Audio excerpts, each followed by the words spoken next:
Hey everybody, this is the host, and this is the true story of Abraham's test where God asked him to sacrifice his son. Now the previous night, Abraham had a dream where God told him to take his son Isaac, go to the land of Moriah, and offer him as a burnt offering. So Abraham woke up early the next morning, took Isaac and 2 servants with him, and set out in faith. After 3 days, Abraham saw the place God had chosen from far away. So he said to his servants, "Stay here with the donkey. I and my son will go over there to worship, and then we will come back." Now the servants did not go with Abraham and Isaac into the place where God had chosen to receive the sacrifice. They stayed back with the donkey. But Abraham and his son kept walking until they arrived at the place where the altar was going to be built. While they were on their way, Isaac noticed that they had wood and fire, but they did not have a lamb for a burnt offering. So he said to his father, "Father, our God is most certainly able to provide a lamb for a burnt offering, isn't he?" Abraham replied, "Yes, son, God will provide the lamb." So they kept walking until they arrived at the place where the altar was going to be built.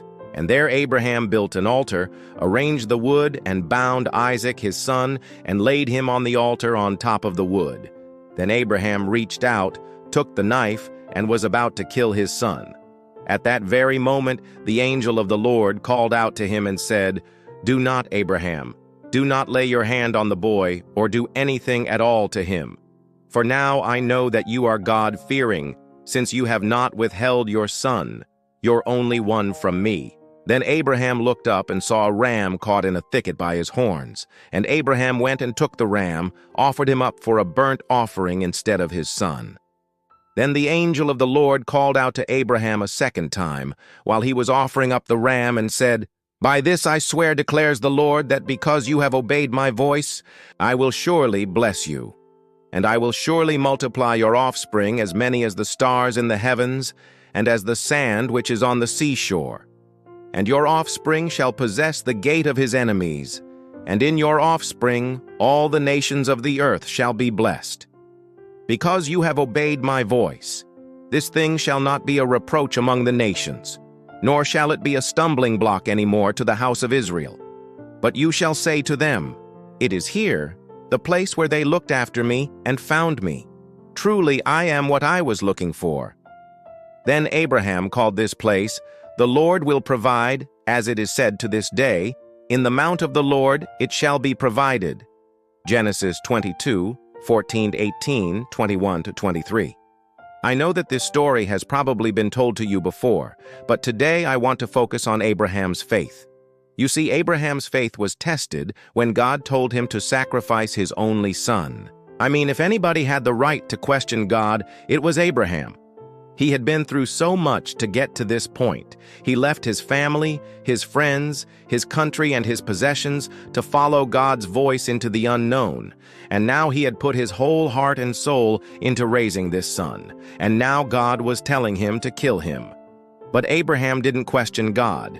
He didn't argue. He didn't try to negotiate. He didn't even ask why. Instead, he got up early the next morning, prepared the necessary things, and set out for the place where God had told him to sacrifice Isaac.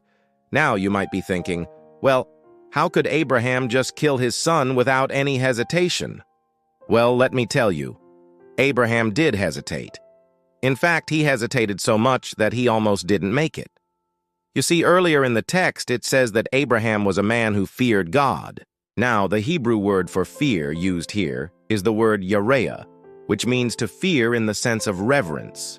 It's the kind of respect you have for somebody who is so great, so powerful, and so awesome that you can't help but stand in awe of them. And if Abraham feared God like that, he must have also known how awesome and powerful God was, and that God was able to do whatever he wanted to do. I mean, if God could part the Red Sea, if God could destroy the Egyptians, if God could make the sun stand still in the sky, how much more could he provide a lamb for a burnt offering? That's exactly what Isaac said. And Abraham agreed.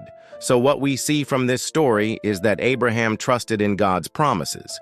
He believed that God would be with him and help him no matter what happened. And what's amazing is that God never broke his promise. In fact, God kept his promise again and again and again. He promised to bless Abraham and his offspring, and he did it. He promised to make Abraham into a great nation, and he did it. He promised that all nations would be blessed through Abraham's seed, and he did it. And he is still doing it today. You see, God keeps his promises, but sometimes we can get in our own way and hinder God from fulfilling his promises in our lives. And that's what almost happened to Abraham, because Abraham's faith started to fail him when he saw that they did not have a lamb for a burnt offering. But Abraham reminded himself of God's past faithfulness, and it strengthened his faith. He remembered how God had delivered him from Ur of the Chaldees. He remembered how God had led him to the land of Canaan. He remembered how God had blessed him and made him into a great nation. And Abraham realized that if God could deliver him from all those things, how much more could he provide a lamb for a burnt offering? But what about us? Are we going to trust in God's promises, or are we going to doubt and worry like Abraham did? You see, God wants us to trust in him, not in ourselves. He wants us to rely on his strength, not on our own strength. And when we trust in God, he promises to be with us every step of the way. Look at these promises God has given us in his word.